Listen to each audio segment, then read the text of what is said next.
On behalf of the victims, we challenge him to go ahead and release that information. Sign the executive order telling the DOJ to release that information immediately. Let's speak now to US lawyer Spencer Kuvin, who represented 9 victims of Jeffrey Epstein, including a girl who was 14 years old at the time. Mr. Kuvin, thank you for talking to our audience. How do you respond to the news that the Department of Justice wants to speak to Ghislaine Maxwell now? Well, you know, it's rather shocking. For years, almost going on 20 years now, on behalf of the victims, we've said that that information should be made public to the world. All of the contacts, all of the names, all of the videotapes that have been taken in. The victims don't want the Department of Justice to re-interview Ghislaine Maxwell again. It's a waste of the public's time.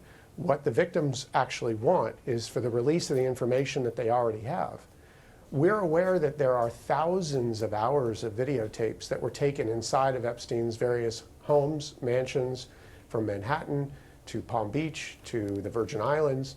The FBI has been sitting on this video for years now. It should be released to the general public so we can see who was visiting those homes. Do you think there is potentially the possibility of some kind of deal here? Either President Trump pardons Ghislaine Maxwell in exchange for her silence, or Ghislaine Maxwell spills the beans and she gets out of jail earlier? Well, I think that's definitely a possibility. I think that if Donald Trump were to pardon Ghislaine Maxwell, there would be a huge public outcry, I would hope, because of the appearance of a cover-up and a conspiracy behind his potential involvement with Epstein. At the end of the day, the victims want the release of this information. And if Donald Trump were to hold true to his word, he could sign an executive order tomorrow demanding the release of these documents.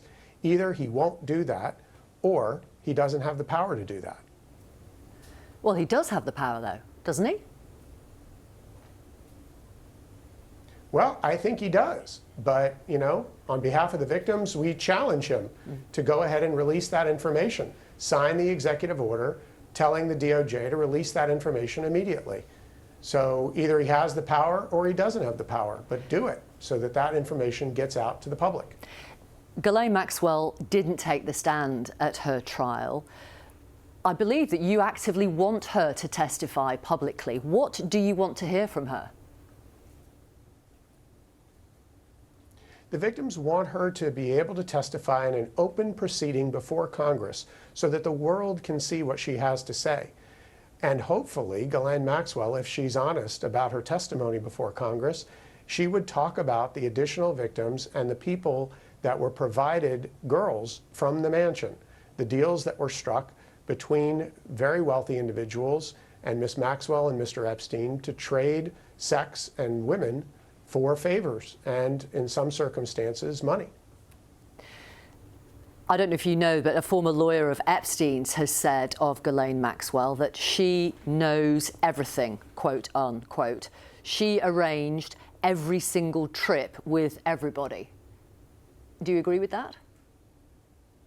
She did. I can absolutely confirm that. I can tell you that from victim accounts of victims I've represented directly, you know, there were phone calls that were made to the mansion to please, quote, send over a girl. Those calls were made to Ghislaine. She was the one that arranged for those girls to be sent to different places. She was the one that organized the women in the home at the time. She would call the home. She would make sure that the young girls that were there would organize local young girls.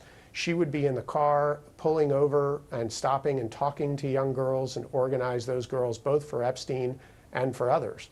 She knows everything. And she is paying the price for that. She was convicted and is in jail. Yes, as well she should be. You know, look, at the end of the day, the victims wanted Jeffrey Epstein behind bars. Unfortunately, he died while he was in jail. But absent Epstein, Maxwell is the keeper of all the secrets. And the victims want those secrets out so that people can know and the world can know everyone that was involved in this conspiracy. Donald Trump, as you know, has described coverage linking him to Epstein as a witch hunt. Does he have a point? No, I think that any time that you are in close contact with someone who is, a sexual pervert and pedophile, like Epstein was, there should be questions asked of you. And he was admittedly a friend of Epstein for many years. At the end of the day, anyone who socialized with Jeffrey Epstein should be under a microscope, Prince Andrew included. I know that, over in Europe, Prince Andrew caught a lot of flack for socializing with Jeffrey Epstein, and he was caught on photos and in his home. Trump should have to account for the same. Why was he socializing with someone who is a known pedophile? Spencer Kuvin, thank you very much for talking to Newsnight this evening. We appreciate your time.